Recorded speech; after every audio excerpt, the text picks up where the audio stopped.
Olá, amigos e amigas do Café com Espiritismo. É com muita alegria que eu, o menino, estou aqui para a gente iniciar mais uma reflexão. No episódio de hoje, iremos comentar sobre uma passagem do Evangelho segundo o Espiritismo. É o capítulo 28, Coletânea de Preces, em que Allan Kardec irá falar sobre um perigo iminente. Quando a gente está numa situação difícil, às vezes uma enfermidade, às vezes uma situação em família, alguma coisa que está para desaguar e que a gente sente, de certa forma, que a qualquer momento pode existir uma resolução para um lado ou para o outro. E no prefácio, como Allan Kardec faz, primeiro ele comenta sobre a situação, depois ele traz a prece, ele nos diz assim: pelos perigos que corremos, Deus nos adverte da nossa fraqueza e da nossa fragilidade da nossa existência. Esse ponto aqui trabalhado por Allan Kardec, ele é muito importante. Enquanto encarnados, possuindo um corpo, essa veste muito importante e bendita, a gente não pode esquecer da fragilidade que momentaneamente, das fraquezas que nós revestimos, porque a gente está sujeito a tudo, Bem dizia os Espíritos já sobre as vicissitudes, alternâncias de valores, de estados, onde na maioria das vezes a gente pode às vezes está numa fase boa e de repente oscilar, e isso fazer parte como que dessa condição de encarnado às vezes é um desafio. Vem a enfermidade, vem a doença, e no mesmo momento que a gente se achava saudável, as coisas estavam tudo certo, a gente pode enfrentar algum dissabor que nos venha perceber a nossa pequenez. Não só na condição de encarnado, é preciso a gente lembrar, mas igualmente nossa condição de espíritos, somos filhos do Criador, e apesar de termos em nós os potenciais extraordinários que nos foram concedidos, a gente precisa entender que nós somos limitados, que a gente tem limitações, e que Deus será sempre maior que os nossos corações, que a gente não chegará ao topo. Isso se torna importante, muitas vezes, a gente pensar, a gente refletir sobre a nossa condição de filhos e, portanto, muitas vezes dependentes do poder divino, porque diante do Pai nós somos extremamente dependentes, porque de Deus parte tudo. Em relação aos outros, nós estamos numa relação de interdependência, mas a nossa fragilidade, a nossa fraqueza, muitas vezes, ela vem nessa hora que a gente percebe que nós não temos o controle das circunstâncias. Talvez a grande questão é pensarmos nesse controle, que às vezes a gente quer ter nesses perigos, nessas situações, e nessas horas, em muitos momentos, a gente é como que alertado, advertido. A gente começa talvez a se recolocar no nosso lugar e a pensar um pouquinho melhor sobre a posição que a gente adota. No dizer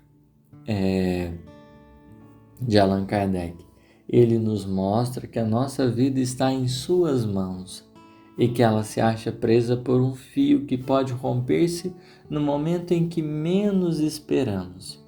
Sob esse aspecto, não há privilégio para ninguém, pois tanto o grande como o pequeno se encontram sujeitos às mesmas alternativas. Se examinarmos a natureza e as consequências do perigo, veremos que estas, caso se verifiquem, teriam sido, na maioria das vezes, a punição de uma falta cometida ou de um dever negligenciado.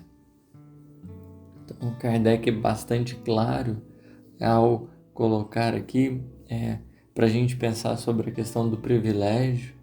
Não existe privilégio na criação, E é interessante que tem uma mensagem que chama: se fosse um homem de bem, teria morrido. às vezes a gente considera nos perigos que a gente enfrenta que permanecer vivo é o caminho daqueles que de certa forma são privilegiados. Mas os que realmente são beneficiados não são os que permanecem aqui, são os que têm a oportunidade de retornar para a pátria maior no momento justo, né, por uma série de fatores. E, portanto, quando a gente às vezes é submetido a essas situações mais desafiadoras, a gente permanece, porque por sinal a gente ainda tem um percurso bom aqui na Terra, de aprendizados e de lições e de reparações muitas vezes necessárias ao nosso crescimento, ao amadurecimento dos nossos seres e dos nossos corações. É preciso reconhecermos que se Deus agiu numa situação de um jeito ou de outro, não é porque privilegiou uns ou a dor de um era superior à dor de outro. O Criador não faz acepção de filhos, não os distingue em si pelo que apresentam, mas vai concedendo a cada qual as oportunidades justas e adequadas a esse desenvolvimento moral. E Kardec, ele finaliza com uma prece bastante simples, mas que retoma o sentimento do mestre em relação ao horto, quando Cristo propõe: olha, Senhor, estou aqui, se o Senhor quiser afastar de mim esse cálice, mas se não desejar, cumpra-se a tua vontade. A flexibilidade de Jesus diante dos desígnios divinos foi profunda, e é isso que nas situações adversas a gente é chamado a reconhecer a nossa pequenez, a nossa fragilidade, entender que não existe privilégios, mas sobretudo aprendermos a flexibilidade que pode dar base real a uma construção sadia do nosso adiantamento moral. É a partir dessa humildade que a gente entende o nosso lugar, dessa flexibilidade onde pode ir por esse caminho ou para aquele, é que nós vamos fortalecendo. E na prece, Kardec propõe assim: Deus onipotente, e tu, meu anjo da guarda, socorrei-me. Esse pedido de ajuda é muito importante, a gente reconhecer que a gente precisa de amparo. Se tenho de sucumbir, que seja feita a vontade de Deus. Se devo ser salvo, que o restante da minha vida eu repare o mal que haja feito e do qual me arrependo. Então essa postura madura que Kardec traz na prece, já que a prece é o resumo daquilo que a gente acredita, aqui no Espiritismo a força está nessa confiança e nessa entrega, feita de modo inteligente, sábio e discernido, onde a gente reconhece a nossa necessidade e onde a gente se prontifica para receber o melhor de Deus. Não a determinar caminhos, não a ensinar o Criador o que ele deve fazer, mas essencialmente nos voltarmos ao Pai com sinceridade para cumprir as suas determinações mais altas. Esse era o que a gente gostaria de trazer.